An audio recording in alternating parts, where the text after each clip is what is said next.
Bonjour, aujourd'hui j'ai le plaisir d'accueillir Solène Pica, préparateur mental pour sportifs, photographe et également conseillère en fleurs de bac et en lithothérapie. Avec Solène, on va parler performance, émotion, intuition et surtout de l'humain derrière le sportif. Bonjour Solène, merci d'être avec nous. Bonjour Céline. Avant de commencer, Solène, pourrais-tu te présenter brièvement? Oui, alors je suis Solène Pica, je suis photographe à mon compte depuis 2015, formée aux fleurs de bac depuis 2023, à la lithothérapie et à l'outil de l'ADN minéral depuis 2024 et plus récemment, je suis préparateur mental depuis 2025 et je pratique la course à pied depuis 2016. J'ai toujours fait de l'équitation et je suis propriétaire d'un poney qui s'appelle Rodéo. Solène, qu'est-ce qui t'a donné envie d'exercer ce ou ces métiers et est-ce qu'il y a eu des moments déclencheurs dans ton parcours? Alors oui, en 2021, j'ai arrêté la course à pied en compétition. Parce que j'ai eu en fait plusieurs entraîneurs qui m'ont rabaissée, qui n'ont pas respecté mon identité, qui ont essayé de la changer. Et voilà, j'ai eu des chutes à répétition sur des courses. Je suis tombée en bas des classements et en fait, voilà, mon corps il m'a dit stop. J'ai repris l'équitation, j'ai rencontré mon cheval, Rodéo. Et étant aussi photographe et beaucoup dans les centres équestres, je me souviens d'une conversation avec une monitrice. Elle me montrait un cheval qui était monté et elle me disait Tu vois ce cheval Oui. Et c'est vrai que, pas qu'il ressemblait pas à grand chose, mais c'était pas génial quoi. Je dis Bah, tu vois, quand il est monté par une super cavalière, c'est une bombe. Et là, ça m'a un peu fait un déclic. Et en fait, un cheval, il a deux réactions possibles c'est soit de s'éteindre, soit d'exploser quand on vient le contrarier. Et c'est à ce moment-là que j'ai eu le déclic et je me suis dit, mais oui, en fait, je me suis complètement éteinte. Et si je suis encadrée par des personnes qui croient en moi, je suis capable de réussir. Et la rencontre avec Rodéo, mon cheval, ça a été ça aussi, parce que c'était un cheval qui avait peur à l'obstacle, de beaucoup de choses qu'on appelle des sous-bassements, des choses qu'on met en dessous des obstacles qui peuvent être un peu impressionnants. Et je me suis dit, mais à aucun moment ça me viendrait à l'esprit de lui dire, mais t'es nul, mais t'es con, pourquoi t'as peur de ça, c'est ridicule. À aucun moment le cheval ne passerait de l'autre côté en disant ça. Et je me suis dit, pourquoi t'acceptes ça alors que tu ne l'accepterais pas pour ton cheval. Et du coup, l'esprit de l'équitation, bien qu'il y ait plein de méthodes et de points de vue différents, m'inspirait plus. Et je ne le retrouvais pas dans la course à pied. Et je l'ai retrouvé dans la clinique du coureur, qui a une mentalité qui me parle. Et au fur et à mesure, voilà, du coup, j'ai pris le temps de travailler sur moi, de me former. Et c'est ce qui m'a donné l'envie, justement, de changer tout ça parce que je n'ai pas envie que des athlètes passent par là où je suis passée. Et voilà, de pouvoir les protéger de tout ça et de les accompagner. C'est chouette. Donc on l'aura compris, tu es sportive toi-même et comment décrirais ta manière de travailler aujourd'hui? Pour moi, le plus important, c'est de m'adapter aux personnalités et aux besoins de mes athlètes et surtout de ne pas les enfermer dans une case. On va pas du tout parler de la même façon à un travailloman et à un empathique. Un travailloman, il a besoin de faits précis, de faits techniques et il faut pas mettre trop d'émotions, sinon ça va pas lui plaire. Un empathique, au contraire, faut rassurer, rassurer, rassurer, rassurer. En faire des caisses. Un imaginaire, va falloir le faire rêver. Mmh. Donc, j'adapte mon discours en fonction des personnes que j'ai en face de moi, et ça, c'est hyper important. Il y a aussi les profils introvertis et extravertis. Avant une course, il y en a qui vont faire des blagues, rigoler. On va dire, oh là là, mais ils sont pas dans leur course. Si, c'est leur façon à eux de se mettre dans leur course. Ils ont besoin d'extérioriser. À l'inverse, un introverti, c'est celui qui va avoir son casque de musique et qui va se mettre dans sa bulle. On va dire, ah, celui-là, il est pas très rigolo, il est même un peu chiant. Ou alors, il se la pète, il est arrogant. Non, il a besoin de ce moment pour déconnecter et se mettre dans sa bulle, et c'est tout aussi important, et les deux doivent être respectés. Après, l'important, voilà, c'est d'aller à leur rythme, de surtout pas les braquer. Il y a des moments où c'est difficile d'avancer, on a besoin de faire une petite pause, ben, on attend, c'est pas grave. Et aller plus vite qu'une personne qui est pas prête, voilà, ça c'est pas productif du tout. Donc voilà, pour moi, ce qui est important, c'est d'être capable de comprendre les besoins, la personnalité de l'athlète que j'ai en face de moi, Le fait d'être moi-même coureuse et d'être passée par là, je connais les sacrifices des entraînements. Je connais les hauts et les bas. Je connais les échecs. Je connais la pression qu'on peut avoir. Donc, ça me permet d'être à l'écoute de leurs besoins. Donc, ma mission en tant que préparateur mental, c'est d'aider mes athlètes à accepter leurs émotions et à se laisser guider par elles et surtout à respecter leur identité. Justement, quand on parle de préparation mentale, beaucoup de personnes pensent uniquement à la performance. Comment tu définirais cette pratique? Alors, la préparation mentale, c'est plutôt la création de son identité qui va permettre d'accéder à la performance in fine, mais nous, on va plutôt se focaliser sur l'humain, sur la personne en elle-même, et justement se détacher de la performance en elle-même. Ah, très bien, ça me fait un peu penser à l'approche en psychonutrition. Bien souvent, on vient me voir soit dans un objectif de perte de poids ou au contraire de se remettre à manger. Et en fait, c'est juste de se faire de faire la peine, Et de se d'oublier. foutre la paix. Exactement, j'ai pas osé le dire. Mais quoi. Et du coup, quelles sont les problématiques les plus fréquentes que rencontrent les sportifs, pardon, que tu accompagnes? Alors le manque de confiance en soi, la difficulté à atteindre ses objectifs, le décalage des fois entre les performances qu'on fournit à l'entraînement et en compétition avec potentiellement le stress, la pression, parfois des mauvaises relations avec les entraîneurs, avec le travail, des proches qui vont porter atteinte aux objectifs, Qui vont projeter leurs propres craintes, par probablement. exemple. Par exemple. Côté naturo, ça va plutôt être les tendinopathies, les troubles digestifs aussi, Mm. quand le sport à outrance voilà, peut fragiliser notamment la muqueuse intestinale. La fatigue, évidemment, liée à l'entraînement, le surentraînement, le stress, et comment bien s'alimenter avant et après les compétitions. Est-ce que tu dirais que le travail mental déborde du cadre sportif? Je pense que oui, mais je laisserai détailler. Et est-ce qu'il impacte la vie personnelle, justement? Complètement. En général, quand il y a un problème dans le sport, c'est la partie immergée de l'iceberg. C'est très très rare que le souci qu'on rencontre dans le sport vienne du sport. En général, ça vient de bien plus loin. Ça peut venir des fois de traumatismes bien plus profonds, d'une façon d'avoir été éduqué. Un enfant qu'on a toujours prévenu de faire attention, va avoir du mal à aller chercher cette zone d'inconfort. À l'inverse, quelqu'un qu'on a toujours encouragé à dépasser ses limites va plus facilement atteindre cette zone. Après, il y a des blessures de rejet, d'abandon qui peuvent être fortes et qui vont empêcher la personne de déployer son talent le jour de la compétition, par exemple. Après, oui, je pense qu'on en parlera un petit peu plus. Ça peut déborder dans des cas de bigorexie, l'addiction au sport. Des personnes qui ont des tendances aux addictions, ça se retrouve dans l'alimentation. Ça, c'est ta partie. Tout à fait. Et juste une petite aparté là-dessus, comme tu sais, tout ce qui va être trouble du neurodéveloppement, c'est quelque chose aussi qui m'intéresse. Et les études montrent finalement que les profils TDAH sont plus enclins à avoir des troubles de l'addiction et notamment la bigorexie. D'accord, c'est intéressant. Et donc, souvent, ça peut avoir un impact sur leur vie familiale, hein. J'ai vu beaucoup de sportifs qui ont divorcé parce que le sport prenait une place trop importante. Ça peut avoir des impacts aussi sur la vie professionnelle. Et quand le sport prend une place trop importante, c'est qu'on n'arrive plus à trouver l'équilibre dans tout ça. Ça fait écho avec une discussion que j'ai eue cette semaine avec un autre naturopathe que j'espère, s'il l'entend, participera aussi à ce podcast. Et justement, on parlait nous, d'un point de vue naturo, quand on a des personnes qui sont comme ça dans l'excès de sport, où nous, on va les accompagner sur effectivement la gestion émotionnelle, l'alimentation, les douleurs, voilà, pour pallier à tout ça. Mais finalement, qu'est-ce qu'il y a derrière ce besoin de tout le temps se surpasser ou de faire tout le temps plus de sport? Et nous, on a nos limites aussi en tant que naturo. Et effectivement, la combinaison avec, par exemple, un préparateur mental peut être super intéressante. Et souvent, malheureusement, ça mène aussi à des blessures. Et oui. Donc, un sportif qui va mettre tout dans le sport pour compenser sans doute d'autres choses, le jour où il est blessé, il a tout perdu. Parce qu'il aura mis de côté sa vie sociale, que dans le boulot, peut-être qu'il y aura eu des répercussions aussi. Et c'est important d'avoir, on en parlait une autre fois, plusieurs façons de décompresser, plusieurs plaisirs pour équilibrer et pour éviter justement les addictions.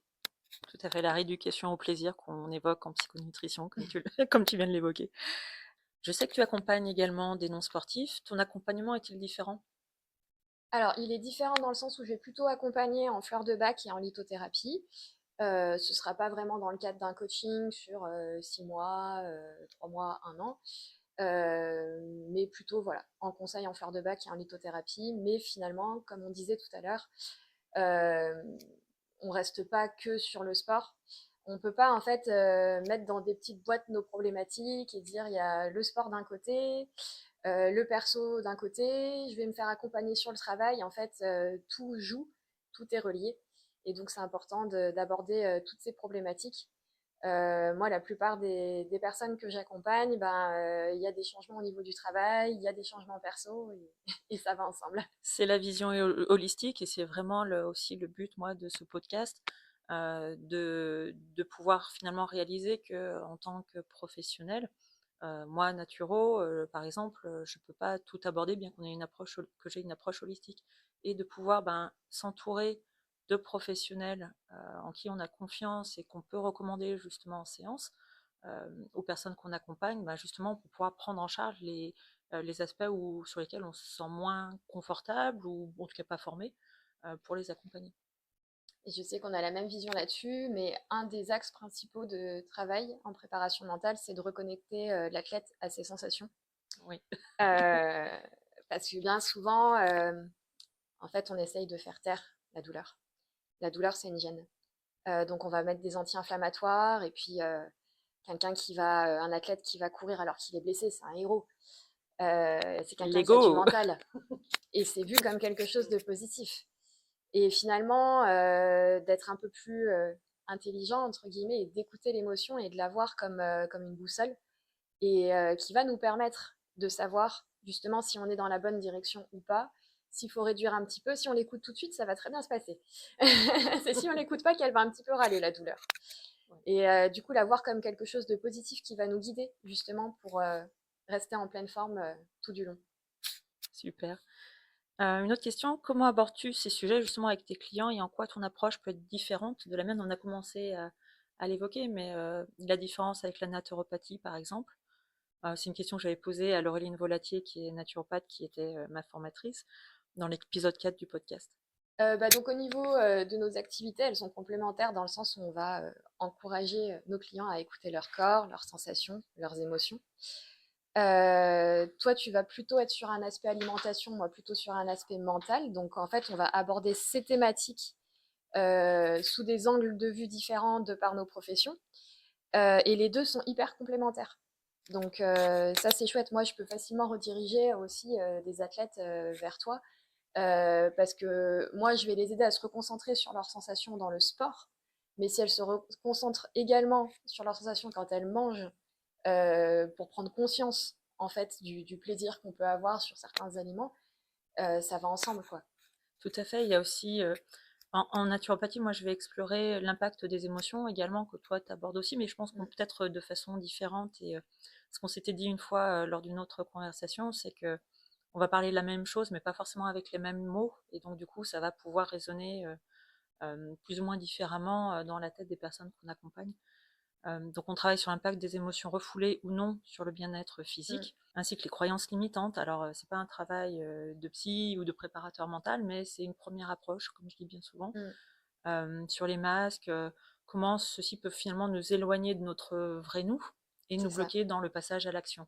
Mm. Euh, de même que la formation, lors de ma formation en psychonutrition, ça m'avait vraiment marqué, et là encore on en avait discuté, hein, mais c'est ce qui se passe finalement dans cette triade corps, émotion, pensée, de pouvoir aborder ces trois éléments pour pouvoir vraiment guérir ou finalement progresser. Mm. Oui, oui, complètement. Euh, voilà, nous, il y a un gros travail d'identité. Une fois qu'on connaît notre identité, en fait, il n'y a rien qui pourra la remettre en question. On aura beau vivre des échecs, ça ne remettra pas en cause qui on est. Et ça, c'est hyper important. Ça aide justement à mieux vivre ces échecs qui n'en sont pas forcément et qui Des peuvent permettre apprentissages. exactement d'arriver à des réussites. Et voilà, faut pas avoir peur de l'échec. Et je crois que c'est au moment où justement on n'a plus peur de perdre qu'on peut se permettre de gagner. Super inspirant. Donc en naturo, on aborde beaucoup la sphère émotionnelle, comme je te disais, et l'impact notamment des émotions refoulées sur les manifestations physiques. Est-ce que certaines blessures ont, selon toi, une dimension émotionnelle? Ah oui. Si c'est pas pour dire 90-95 une blessure, elle arrive rarement par hasard quand même. Et il y a un livre justement, il y a un livre justement qui s'appelle Le Grand Dictionnaire des malaises et des maladies de Jacques Martel. Jacques Martel, oui. Voilà. Moi, je suis plus avec Christian Flech, mais Jacques Martel aussi est super intéressant. Il y a plein de choses là-dessus qui montrent qu'en fait, une douleur n'est pas un hasard. Tu fais de la réflexologie plantaire, où on voit bien que dans le pied, en fait, chaque organe correspond à une partie du pied. Euh, je conseille vraiment de faire une fois dans sa vie une séance de micro-kiné. Où c'est hyper intéressant parce qu'en fait, la personne, juste en manipulant, en touchant des zones, va te dire, tu as vécu ça à tel moment de ta vie et C'est assez perturbant. ah vraiment, vraiment, et ça montre bien à quel point le corps enregistre tout. Ouais. Ça, c'est certain. D'où l'importance d'écouter tout ça. L'émotion, c'est un signal qui va être de plus en plus fort jusqu'à ce qu'on l'écoute. Et malheureusement, quand il murmure, il n'y a pas beaucoup de personnes qui l'entendent. Il y a une autre citation comme ça, il faudrait que je la retrouve, c'est n'attends pas que justement ta douleur crie. Enfin voilà, faudrait que je retrouve. Peut-être que je la mettrai dans les commentaires. Euh, Justement, dans l'approche émotionnelle de ces blessures, par rapport à l'approche finalement émotionnelle de ces blessures, je m'étais noté de parler par exemple des tendinopathies, Mm, des tendinites, qui peuvent exprimer finalement un manque de soutien. C'est quelque chose qu'on peut creuser en consultation. Là où la fracture du pied, par exemple, peut mettre le doigt sur de la culpabilité en lien avec une direction choisie ou non. Encore une fois, c'est des pistes de discussion. Ça ne veut pas dire que c'est pour ça que la personne se blesse, mais ça ouvre des discussions et encore une fois des prises de conscience qui peuvent faire en sorte que soit ça va aller mieux ou qu'il y a moins de mm. risques de récidive. Et on en parlait tout à l'heure, mais on va dire une des grandes problématiques du sport, c'est la banalisation de ces douleurs. C'est normal d'avoir mal quand tu fais du sport? Non, c'est pas normal. On peut très bien faire du sport sans avoir aucune douleur. Et c'est hyper important d'être à l'écoute. Parce que quelque part, ça mène à notre vérité. Mais il y en a beaucoup qui veulent pas l'écouter, cette vérité, et qui préfèrent mettre des œillères. Donc nous, voilà, on va amener ça doucement. C'est hyper important d'évoluer au rythme de notre sportif. Et s'il n'est pas prêt à sortir certaines choses, bah voilà, faut lui laisser le temps parce que c'est que c'est pas le bon moment. Et faire attention aussi à l'isolement que ça peut générer en fait une blessure. Parce que bien souvent, en fait, les sportifs vont se créer un réseau de sportifs. Donc c'est hyper chouette quand tout va bien. Et puis le jour où il y a une blessure, les autres restent dans leur dynamique, se rendent pas compte que l'autre est mis de côté. Et en fait, ça peut créer un isolement qui derrière peut causer un petit passage dépressif. Et du coup, blessure plus isolement, c'est encore plus compliqué de remonter la pente derrière, quoi. Et c'est finalement se dire, finalement, qu'est-ce que je suis? Qui suis-je en dehors Mm, du sport? c'est ça. Ouais. Et je conseille aussi de toujours garder des personnes qui ne font pas de sport. Parce que si on reste qu'avec des sportifs, en fait, tout le monde fait des 100 km, des marathons. Et en fait, ça participe à un certain engrenage d'en faire toujours plus. Une banalisation et qui va aussi mener, Ouais. encore une fois, à soit la blessure, soit à des problèmes plus d'ordre de santé mentale. Mm. Et se poser la question pourquoi je vais m'inscrire. Si vraiment tu as envie de faire un ultra, fonce en prenant ton temps parce que les anciens te diront qu'il faut 10 ans de course à pied avant de monter sur un ultra parce que la course à pied c'est un sport d'impact et que ton corps doit s'habituer à ces impacts. Sinon, pareil, on va sur de la blessure. Et sincèrement, c'est pas à la mode, mais faire un 5 km à fond, ça demande pas moins de. Alors, merci, merci, merci, parce que moi-même, je me suis blessée l'année dernière en voulant augmenter trop vite, justement, la Périostite. reprise, sans rentrer dans les détails, voilà, des tendinites que j'ai mis du temps à ouvrir les yeux dessus et à prendre en charge. Maintenant, je suis super bien prise en charge pour ça, mais c'est aussi de réaliser effectivement qu'on ne peut pas aller aussi vite et aussi fort que d'autres personnes qui ont plus l'habitude ou qui sont plus en avant dans leur progression, dans leur propre parcours. et d'accepter que finalement l'augmentation de la charge, c'est 10% max. Voilà, au bout de X, de 2-3 séances, par exemple, hein. La règle des 10%, ça y est, elle est ancrée. Une reprise sportive. Il y a énormément de sportifs qui n'arrivent pas avec ça. 5 fois 1 minute course, 1 minute marche. Oui, Et c'est ça y est, tout. j'ai compris. Et il y en a plein qui veulent pas sortir pour 5 minutes parce que ça sert à rien. Oui, oui. Et ça, moi j'ai repris comme ça après une blessure qui en plus était à l'épaule, hein, donc c'était pas lié, mais j'avais dû arrêter la course un moment.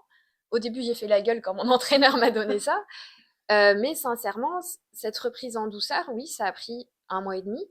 Et après, j'ai plus du tout été blessée, donc il vaut mieux prendre son temps pendant 1 mois et demi après être bien que brûler les étapes et après, en fait, t'enchaînes les galères et Enchaîner les blessures, enchaîner les ouais, douleurs et le moral, c'est très dur à reprendre après. c'est ça. On est d'accord.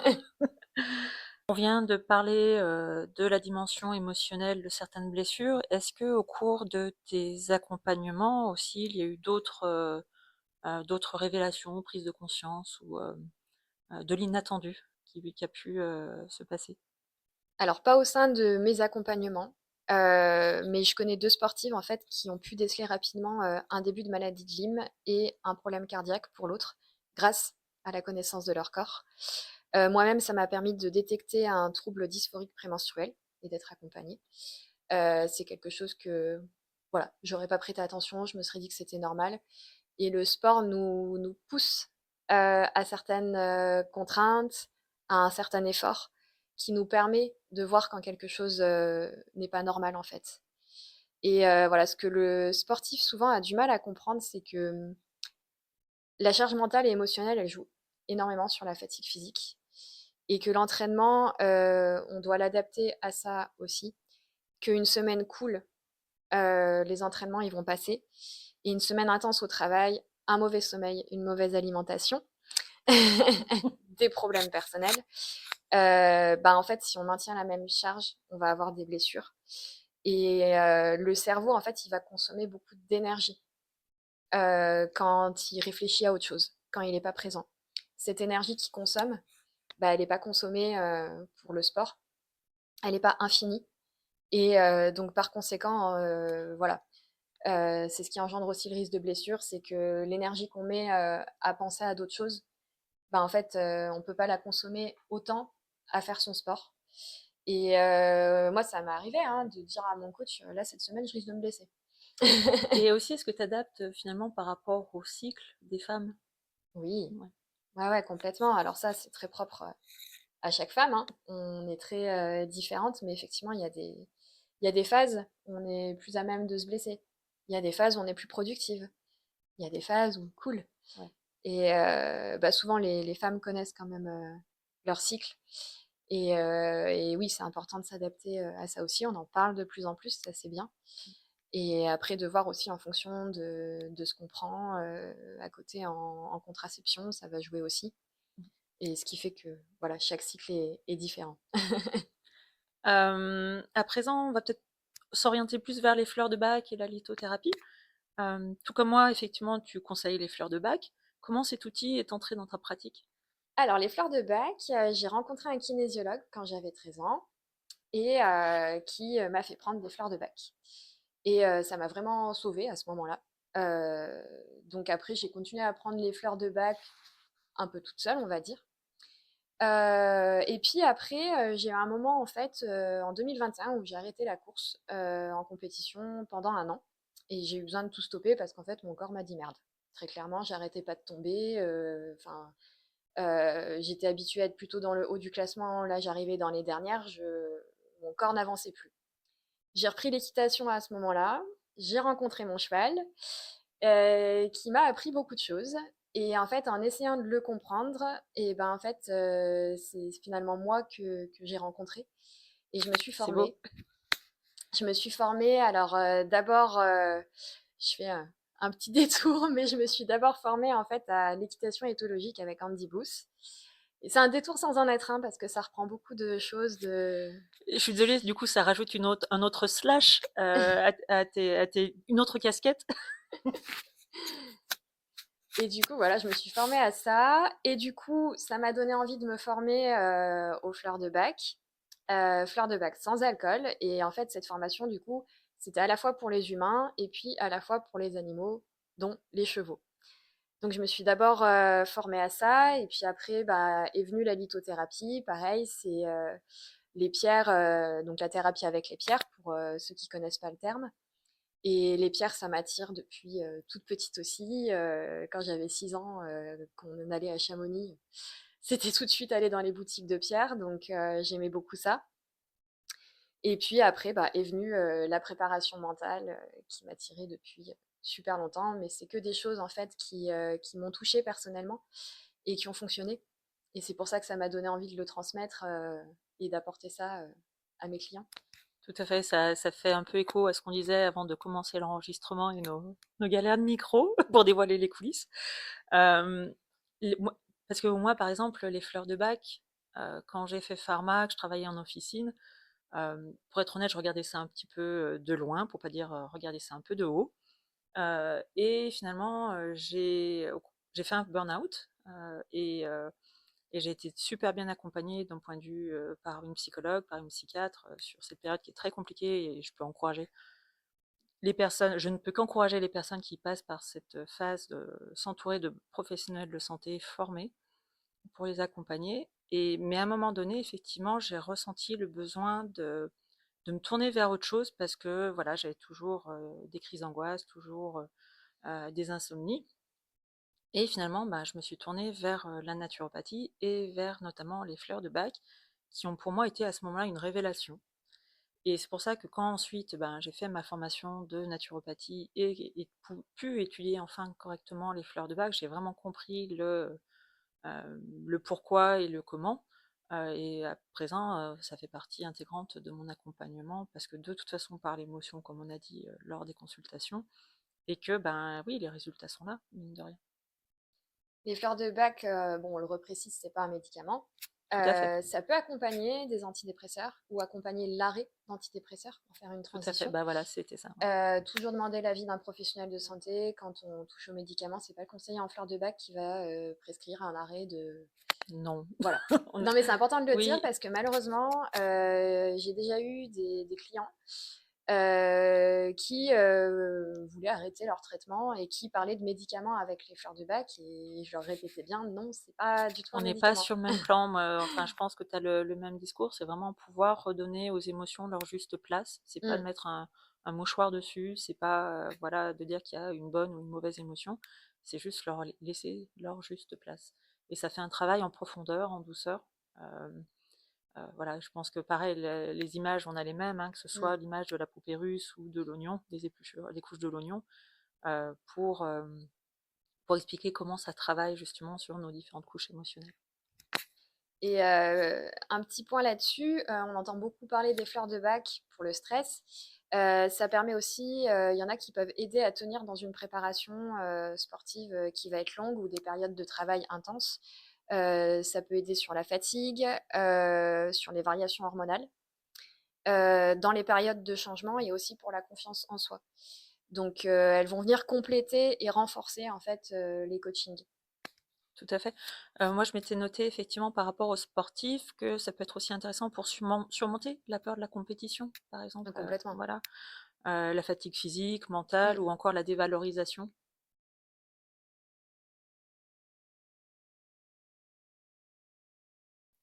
qu'on peut encore une fois Mm. retrouver. Ça n'empêche pas un travail, encore une fois, sur les émotions, sur les pensées, mais c'est très complémentaire. Oui, il y a la distinction entre confiance en soi et estime de soi.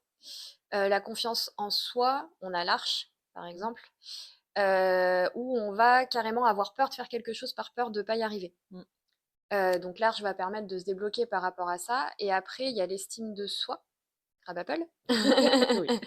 où là, par exemple, même si on parlait d'entraîneurs qui peuvent être abaissants, et ben ça va permettre de se nettoyer de tout ça Ouais. Un grand dépuratif émotionnel. complètement. Et lié aussi aux problèmes de peau, Oui. on Et de en poids. parlait. Et Et de poids. oui. Bah, tu as commencé à le dire, enfin finalement tu l'as couvert, hein, les exemples d'accompagnement où les fleurs de bac font la différence. Côté lithothérapie, Personnellement, j'utilise moins en consultation. J'ai pu le conseiller, quelquefois, en cas de douleur, articulaire, par exemple.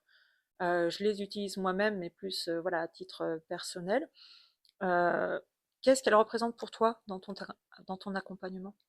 Alors moi, j'utilise plutôt sur la partie, émotionnelle et j'utilise, un outil qui s'appelle l'ADN minéral, qui est un outil thérapeutique personnalisé qui va permettre de découvrir, en fait, les pierres qui correspondent vraiment à la personne. Donc ça va être un peu un mixte entre numérologie, astrologie. C'est un calcul avec les noms, prénoms, date, de naissance et en fait, ça va permettre d'obtenir une cartographie, énergétique en 13 postes, pas forcément 13 pierres. Ça va être intéressant de voir s'il y a des répétitions de pierres, justement. Avec un premier triptyque, qui va être sur, la sphère du quotidien, un deuxième triptyque qui va être sur la sphère, psycho-émotionnelle et un troisième triptyque qui va être sur la sphère spirituelle, avec des pierres de décision et d'expérimentation. Et donc ça va être intéressant quand on a l'impression de tourner en rond, quand on a des blocages émotionnels, des schémas répétitifs, ou qu'on ne sait pas quelle pierre choisir, justement. Et l'ADN minéral, ça permet d'avoir une boîte à outils personnalisée avec toutes ces pierres, et ça permet des fois d'aborder certaines thématiques. Par exemple, si quelqu'un a de l'améthyste dans son ADN minéral, on va parler de pierres intégrées, non intégrées. Quand c'est pas intégré, ça veut dire qu'on est dans les énergies plus négatives, entre guillemets. Et typiquement, si on a de l'améthyste, dans la partie non intégrée, on peut avoir des addictions, on peut avoir un rapport difficile à l'autorité. Et des fois, à ce moment-là, bah, notre athlète va se mettre à parler de ça. Mmh. Et ce serait pas forcément venu. C'est comme avec les fleurs de bac, on y revient, hein, C'est ça. un outil, que tu connais, aussi en consultation, pour les personnes, moi, qui ont du mal à aborder la sphère émotionnelle. Ben, je vais sortir mes cartes, des fleurs de bac, Mm. faire un tirage et là, bah, la parole s'ouvre, parce que bien souvent, bah, la fleur, que la personne va tirer, donc je vais parler de la signification et de ce que l'élixir peut équilibrer. Et là, effectivement, ben, la parole, sur, ses émotions, c'est: «Ah mais oui, mais c'est exactement ça!» Ça fait écho. Ça fait écho. Ou tout comme quand on parle des fleurs de type, par exemple, là, ça correspond à ta vision, à ce que Mm, tu fais avec l'ADN minéral, mm, par mm. exemple. Et donc, quand on parle de travailler avec une pierre, en fait, on dort avec une pierre pendant environ un mois. D'accord. Est-ce qu'il y a des pierres que tu utilises ou recommandes particulièrement pour la confiance, l'ancrage ou la concentration? Alors, je vais te donner des réponses bateau et après, je t'expliquerai. OK. De façon générale, pour la confiance en soi, on va recommander la citrine, le jaspe impérial. L'ancrage, bah, le bois fossilisé, c'est du bois qui s'est fossilisé au fil du temps, donc il n'y a pas mieux pour être bien ancré.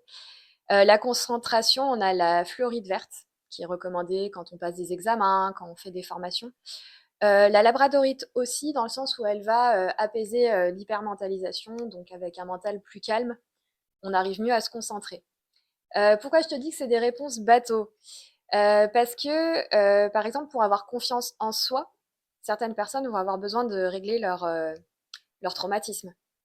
Et dans l'ADN minéral, on a la pierre d'origine qui va correspondre au chakra racine. Donc, pour faire simple, que tout le monde comprenne, ça va être les fondations de notre maison. Si ces fondations-là, elles sont pas bonnes, tout ce que tu poses par-dessus, ça tient pas. Et en pierre d'origine, on pourrait se dire qu'on a tous une pierre reliée au chakra racine. Pas forcément.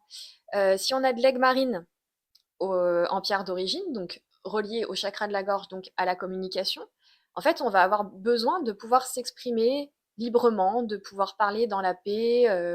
On va avoir besoin de d'écrire, de voilà tout ce qui a trait à l'expression. Si en fait on a la parole bridée ou au contraire qu'on lance des pics régulièrement, tout le reste ne sera pas aligné. Et ça, ce sera notre ancrage et c'est ce qui nous permettra aussi de développer notre confiance en nous. Donc, encore une fois, c'est très personnel. D'accord. Bah, justement, moi, typiquement en pierre d'ancrage, bah, on m'avait conseillé, j'ai un petit bracelet que je mets souvent en consultation, bah, c'est l'amazonite. Qu'est-ce que tu en penses? Alors, l'amazonite, typiquement, c'est pas du tout une pierre d'ancrage. Et bah, C'est voilà.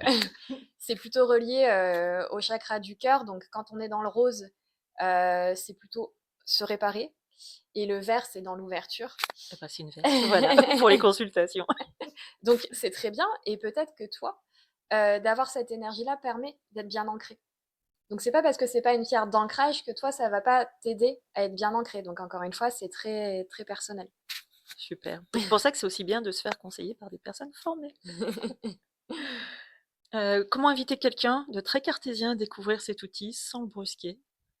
Alors moi, je connais beaucoup de professionnels de santé très cartésiens qui sont ouverts à ça. Moi-même, quand je prends quelque chose, je pars du principe que ça marche pas. Et si ça fait effet, je me dis OK. Donc je conseille d'essayer, tout simplement.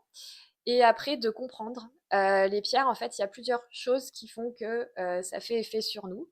Il y a déjà la couleur. Bon, ça pourrait marcher avec d'autres choses que les pierres, mais ça fait partie des paramètres. On sait que le bleu, ça va être une couleur qui va nous apaiser. Le rouge et l'orange, ça va plutôt nous stimuler. Ensuite, il y a l'échelle de Mohs, qui est l'échelle de dureté des pierres, qui va de 1 à 10. Des pierres qui sont de 1 à 5, on va plutôt recevoir et absorber ces énergies. De 5 à 10, ça va plutôt dynamiser et renvoyer les énergies. Ensuite, il y a la formation des pierres. Si elle est magmatique, en fait, ça va plutôt nous motiver, nous donner de l'entrain, du courage. Si elle est d'origine sédimentaire, ça va nous apaiser, nous calmer et nous aider à nous adapter. Métamorphique, ça va nous accompagner dans les grandes périodes de changement de vie. Il y a la forme, comment elle est taillée. Si c'est taillé de façon carrée, ça va apporter de la structure. On parlait de l'aigle marine. Une aigle marine carrée, en fait, ça va structurer notre communication, par exemple. Le rond, ça va apporter de la douceur. La pointe, ça va diriger l'énergie. Et moi, une des choses que je trouve le plus parlant, c'est la composition chimique de la pierre. La malachite, par exemple, qui est composée de beaucoup de cuivre. C'est pour ça qu'on dit qu'elle a des vertus anti-inflammatoires. L'apatite bleue, elle me plaît beaucoup parce que, en fait, dans sa composition chimique, on en a dans une partie de notre cerveau, Waouh, dans nos ongles et dans nos dents. Et ça, voilà, je trouve que ça rentre en résonance en quelque sorte. tout à fait. Et après, bon, ben, c'est relié aussi au chakra dont on parlait tout à l'heure. Et effectivement, je pense que, alors, pour les personnes qui sont beaucoup plus réceptives, effectivement, il y a moins besoin de justifier tout ça. Pour les personnes qui sont entre deux, qui doutent, moi, c'est quelque chose qu'on avait fait en formation quand on a vu. Alors, on parle pas de lithothérapie, nous en naturopathie, on parle des pierres. Mais c'était de dire, ben, finalement, c'est de prendre les pierres dans les mains, prendre une pierre dans, deux pierres, donc une dans chaque main, et finalement de ressentir les différences de sensations. Est-ce que ça va chauffer dans une main? Est-ce qu'au contraire ça va faire froid? Et aussi, ben, tout simplement en regardant la pierre, est-ce qu'elle nous attire ou au contraire est-ce qu'elle nous repousse? Et surtout quand elle nous repousse, ça a beaucoup à dire finalement. Ouais, alors on parle de pierre doudou et de pierre de travail. Et c'est vrai que le truc bateau qu'on va te dire, c'est choisis la pierre qui t'attire. Très bien, hein. Ben, pas Mais forcément, oui. voilà, la pierre qui t'attire, ça va être la pierre doudou. Et oui, souvent, tu te reconnais dans ses vertus et c'est sympa, c'est agréable, c'est voilà, c'est vraiment la pierre doudou, elle porte bien son nom. Et puis, il y a la pierre Burke. Mm. Euh, Ah, j'avais pas le nom comme ouais, ça, mais ça parle très bien. il y a des pierres qui nous repoussent, qui nous dégoûtent. Enfin, vraiment, il peut y avoir cette aversion. Et en général, quand on lit les vertus, on se dit ah, c'est pas mal. Et voilà, c'est ce qu'on appelle la pierre de travail parce qu'elle va nous permettre de travailler sur certaines thématiques problématiques. Et souvent, après, elle devient une pierre doudou. Ça me fait penser aussi à une conversation que j'avais eue avec une formatrice en laboratoire, notamment d'huile essentielle. Et je lui avais parlé, moi, d'une odeur que je ne supporte pas. Et justement, à ce moment-là, elle m'avait dit, ah, il y a peut-être un travail à faire là-dessus. Parce que ça, c'est que ça vous parle quelque part. Ouais, ça rentre en résonance. J'avais même entendu, j'avais eu cette discussion avec des personnes qui me parlaient des bols tibétains et des sons qu'ils pouvaient émettre. Et apparemment, c'est le même principe. Un son qui nous dérange, qui vient nous perturber. En général, voilà, c'est c'est pas pour rien. C'est pas pour rien, effectivement. Et bah, moi, en fait, j'encourage à essayer. Et notamment avec la rhodonite, c'est une pierre où c'était assez bluffant avec tout le monde parce que, en fait, souvent on va dire oui, mais c'est parce que tu y crois. La rhodonite, en fait, c'est une pierre qui vient travailler sur les chocs émotionnels et les blessures affectives. Elle fait rêver. Intéressant. Et c'est hyper intéressant parce que ça fait ressortir des trucs qu'on a oubliés, quoi. Enfin, où on se dit pas que ça nous préoccupe actuellement. Alors, c'est pas forcément quelque chose de négatif, on se réveille pas forcément mal, mais ça met le doigt sur certaines choses Et c'est pour après apaiser, hein, bien sûr. Mais c'est assez impressionnant parce que toutes les personnes qui ont dormi avec les rhodonites, il s'est passé des choses, quoi. En parlant d'apaisement, c'est grâce à toi que dorénavant j'ai au cabinet pour les séances de réflexologie plantaire un masque de quartz rose pour avoir fait des séances depuis que tu me l'as apporté. Euh, c'est chouette. Alors déjà que la réflexologie plantaire, c'est quand même un moment de détente, de relaxation pour les personnes. Là, on entre dans une autre dimension quand même. Le fait d'avoir le masque, ça aide à se mettre dans sa bulle, Tout à fait. à encore plus écouter ses sensations. Et le quartz rose, bah, c'est beaucoup d'amour, c'est beaucoup de tendresse et l'amour de soi. Donc ça va très bien avec tes soins. Voilà. Donc encore merci Avec plaisir. pour ce masque. Pour terminer sur ce sujet, comment est-ce que tu combines préparation mentale, fleur de bac et lithothérapie dans un accompagnement global? J'ajouterai même la photo. Je combine tout ça très naturellement. En fait, pour moi, tout est lié. La photo, ce qui m'intéresse, c'est l'émotionnel et aider les personnes à reprendre confiance en elles. Et j'utilise la photographie comme un outil thérapeutique. On parlait de recréer une identité de l'athlète et ça permet d'apprendre à se regarder. Et pour certaines personnes, c'est violent. Donc on y va step by step. Oui, c'est quelque chose de pas évident. Alors toi qui fais justement, qui est formé aux neurosciences et tout, j'avais lu un article qui expliquait pourquoi on a du mal à se reconnaître sur les photographies. L'explication qui était donnée dans cet article, c'était qu'en fait, on a l'habitude de se voir dans le miroir qui est une image inversée, et que finalement, bah, la photo, ça nous renvoie l'inversion de cette image inversée, et du coup, bah, qui on est. Et on n'est pas symétrique. Et oui, Donc du coup, effectivement, ça fait des fois bizarre. Et puis on se regarde sans se regarder. C'est pour ça qu'il y a il y a le trouble de la dysmorphophobie. On se voit pas tel qu'on est réellement. Et enfin, des fois, on se rend pas compte de ce à quoi on ressemble. On est surpris, on se reconnaît pas en image. Des fois dans le bon sens, des fois dans le mauvais sens. Et ouais, c'est hyper important. Et on parle de système 3 en préparation mentale. Le système 3, c'est l'image de soi. Ce qu'on se dit de nous, c'est ce qu'on va être. D'où le fait de travailler aussi avec la photographie. Et comme je disais, voilà, il y en a, on peut amener cet outil très rapidement, très facilement. Il y en a d'autres, on y va tranquillement, on travaille sur d'autres choses. Et déjà, dans un premier temps, juste se regarder dans un miroir, c'est un exercice. Et après, bah, les fleurs de bac, la lithothérapie viennent juste naturellement dans l'accompagnement. Et bien sûr que je m'adapte aussi à mes clients et que voilà, ça se fait naturellement. tout à fait. J'ai eu la joie de te recevoir en consultation. T'as donc pu expérimenter mes axes de travail et mon approche. Comment est-ce que tu vois la complémentarité entre nos pratiques? Oui, alors la première fois, qu'on s'était rencontrés, j'avais fait une séance, d'iridologie avec toi. C'était hyper intéressant. Je sais pas si tu veux rappeler un peu ce que c'est, pour, Donc c'est l'étude notamment de l'iris, pas seulement, mais donc de la partie colorée de l'œil, mais aussi finalement la sclérotique, qui est la partie blanche de l'œil. Et là, on va pouvoir y voir des prédispositions ou des signes accumulés dans le temps. Bien sûr, ça n'a pas de but diagnostique. Encore une fois, ça ouvre la discussion. Bien souvent, en fait, ça confirme ce que, quand moi je le pratique en séance de naturo, ça confirme ce qui a été dit avant ou ça ajoute des éléments. Mais finalement, regarder l'iris, ça a trait avec notre patrimoine génétique, tout simplement. mmh.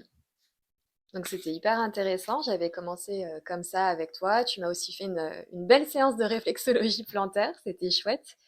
Et voilà, je pense que toutes les 2, on invite, nos clients à se reconnecter, à leurs sensations. Ça peut être, sentir l'eau chaude quand on prend une douche, plutôt que de penser à tout ce qu'on a à faire dans la journée, se reconnecter à ça, se connecter à nos sensations quand on boit notre thé, notre café, et être là en fait, être présent. Tout à fait. Et pour en avoir discuté en d'autres occasions, nous avons constaté que nombre de personnes aimeraient trouver une solution miracle à leurs problèmes. Ce que nous proposons nécessite bien souvent de la volonté de s'investir dans son bien-être, avec par exemple la mise en place de nouvelles routines, un travail sur des blocages émotionnels ou des pensées parasites. Quel message souhaites-tu faire passer à ce sujet à nos auditeurs? Écoutez-vous.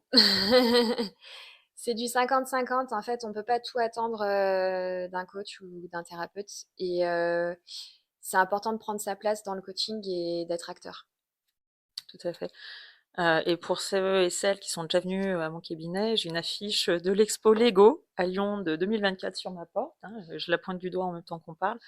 Elle montre une main qui tient une pilule et c'est vraiment pour rappeler en séance qu'il n'y a pas de pilule magique. C'est vraiment une incitation à devenir acteur de sa santé. Bien sûr, évidemment, sans tomber dans les dérives qu'on peut connaître du développement personnel où on est seul maître de son destin et par exemple de sa santé. Mais pour moi, tout vient avec le temps, en suivant la technique des petits pas. Mm. Surtout se faire confiance. Faut pas tout changer du jour au lendemain, hein. Même si je Non, donne plein d'indications, si on y va petit à c'est comme la petit, course à pied. Si on fait trop d'un coup, on va se blesser. pareil les 10%. Ça sert à rien de tout révolutionner du jour au lendemain, si vraiment on veut pouvoir ancrer les Mm. changements dans le temps. Et donc, parce que vos troubles ne sont pas arrivés du jour au lendemain, ils ont mis du temps à s'installer. Et ben, ça va être pareil pour les restaurer. Là encore, j'ai lu récemment qu'il fallait 2 ans pour modifier ses habitudes alimentaires. Donc oui, par exemple, moi, je vais vous accompagner sur comment adapter votre alimentation à vos troubles digestifs ou à vos douleurs articulaires, par exemple. Mais finalement, ce cheminement pour que ça devienne complètement naturel pour vous, bah, ça peut mettre jusqu'à 2 ans, en fait. Et Mm. c'est l'accepter et c'est pas se flageller parce qu'on n'y arrive pas au bout d'un mois, en fait. Et j'aurais même tendance à conseiller de fuir ceux qui vendent du rêve. Oui, Parce que, voilà, moi, c'est un truc que je répète souvent à mes clients, c'est on va pas tout révolutionner en quelques semaines, en quelques mois. Ça va prendre du temps. Peut-être même qu'il y a des moments où il va y avoir des phases difficiles, où on va même plutôt vivre des échecs parce que en fait on change les habitudes, donc ça peut pas marcher d'un coup. Et effectivement, toi tu parlais des petits pas, moi c'est souvent avec les marches où je leur explique, je dis là le sommet il est trop haut, oui, donc on va rajouter une petite marche. Et des fois la exactement. petite marche en fait ça va quoi, on y arrive. Et oui. Donc Mais par contre, une chose est sûre, c'est que ben, si on fait rien, il n'y a rien qui change. Donc, non, et c'est on peut même passer à l'action. reculer quoi. Ouais. Donc c'est voilà, il n'y a pas meilleur investissement que l'investissement sur soi. Parce que ça change énormément de choses. Et on parlait tout à l'heure du fait que ça pouvait déborder de la sphère sportive. Moi, j'ai une cliente qui s'est lancée à son compte, où il y a eu beaucoup de choses qui ont évolué. Donc, ouais, ça va bien au-delà de Ouais. juste. Et c'est beau à constater quand Ouais. on le voit. Quel message important aimerais-tu transmettre aux sportifs qui nous écoutent aujourd'hui? En plus de finalement ce que tu as pu déjà évoquer. Et ben, voilà, de s'écouter, de se foutre un petit peu la paix. Ouais, de pas trop se comparer. Ça, je voulais aussi parler un petit peu du réseau Strava. Oui. J'ai vu des choses quand même spéciales sur Strava. Déjà, toutes les personnes qui mettent qu'elles sont en footing, méfiez-vous. Oui. Là, je fais un petit coucou à une de mes amies sur Strava qui fait footing lent, je pense 2 fois plus rapide que moi quand je cours vite. Oui, et puis c'est pas forcément vrai. Il y a très peu de gens qui savent ce qu'est un footing. Mm. C'est pas parce qu'on se sent bien qu'on est en footing. Un footing, en théorie, on respire bouche fermée. Mm. Et il y a aussi donc notre fréquence cardiaque, enfin, plein de paramètres qui rentrent en compte, mais c'est hyper important de courir lentement. Moi, il y a des personnes qui ont des chronos, enfin, beaucoup avec une grosse différence par rapport aux miens qui sont plus lents et qui sont plus rapides en footing. Donc voilà, pas se fier au footing de Strava à 12 km/h alors que c'est leur temps sur semi-marathon. C'est pas normal, là, c'est une allure de seuil. Et il y a des gens qui mettaient leur montre sur pause pour aller plus vite, pour pouvoir dire qu'elles étaient en C'est vrai? footing. Ah ouais. Ouais. Donc il y a vraiment eu des dérives par rapport à ça, des complexes. Ah bah cette personne, elle fait tant de kilomètres par semaine, et moi là, je suis toujours pas sortie. Oui. Voilà, donc des comparaisons à la fois de la culpabilité de moi je fais rien, eux ils font beaucoup, des comparaisons en termes de chrono, quand à un moment donné, tu as le même chrono qu'une personne et que l'autre évolue et toi tu stagnes, bah du coup c'est un peu difficile. Ouais. Donc faire attention à ça, remettre les choses à leur place. Strava, c'est pas la vraie vie, c'est comme les couples qui ont l'air hyper amoureux sur les réseaux et en fait ça va pas du tout à l'intérieur. C'est voilà, c'est pareil, il faut Oui, se méfier de ça et se connecter à soi en fait, s'écouter soi-même. tout à fait. Ça rejoint moi le message que je voulais faire passer, c'était évidemment bien s'écouter et bien s'entourer. Surtout Mm. si vous avez des objectifs précis, vraiment pour là, côté santé, limiter les risques de blessures, améliorer les performances et la récupération, ou encore aider à gérer le mental, comme ce dont on a discuté. Euh, Est-ce qu'il y a un conseil simple pour prendre soin de son mental au quotidien que tu partages assez fréquemment? On utilise beaucoup l'outil de la cohérence cardiaque en préparation mentale, On se retrouve? qui va permettre d'augmenter la variabilité de la fréquence cardiaque et qui facilite l'adaptation.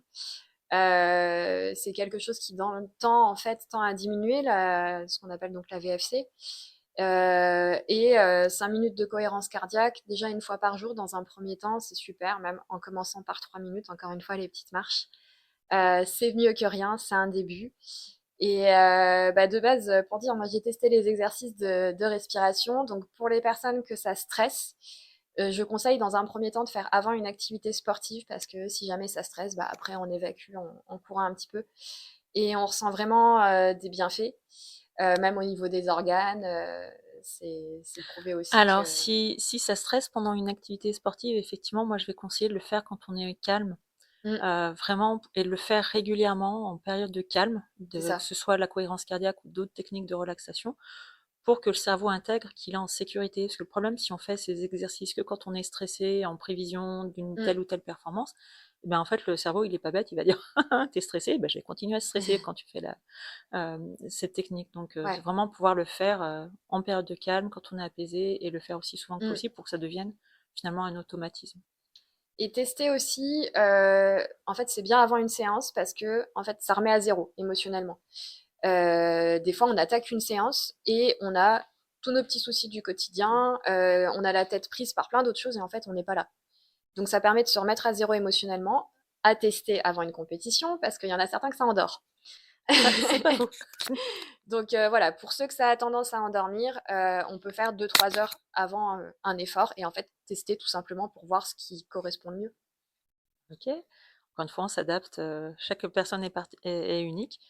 Quel conseil donnerais-tu à quelqu'un qui souhaite se lancer dans ton métier, enfin, tes métiers?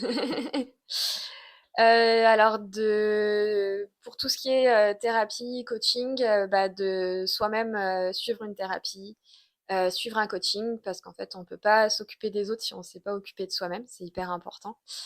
De se former dans une bonne formation, c'est important aussi parce qu'on voit un peu passer de tout. Et voilà. Et c'est intéressant, là encore, je fais le parallèle avec la naturopathie. En ce moment, je vois passer beaucoup de publications sur finalement que deviennent les étudiants en école de naturopathie au bout de 3 ans. Et effectivement, on n'a pas de chiffres, mais on est quand même dans un domaine où il y a beaucoup de formés et finalement, à 3 ans, beaucoup qui arrêtent. Je pense que c'est aussi un critère à aborder quand on souhaite réorienter ou s'orienter vers ces professions-là. Ça peut être un métier de cœur, mais il y a aussi la réalité. Ensuite, il y a ensuite la réalité de la pratique pour pas tomber des nues et aussi pouvoir Mm, prévoir des plans B si on peut pas en vivre finalement. mm. Dans cette fin de podcast aussi, je voulais aborder la thématique de l'intelligence artificielle, l'IA. Je sais qu'en naturopathie, finalement, enfin en tout cas en santé naturelle, de plus en plus de personnes finalement vont poser des questions à ChatGPT ou à ses concurrents pour avoir des réponses rapides à leurs interrogations, des programmes alimentaires, des compléments à prendre ou que sais-je. C'est gratuit, a priori, hein. Ça, j'ai ma petite mon opinion sur la question, parce que c'est peut-être pas gratuit pour la planète.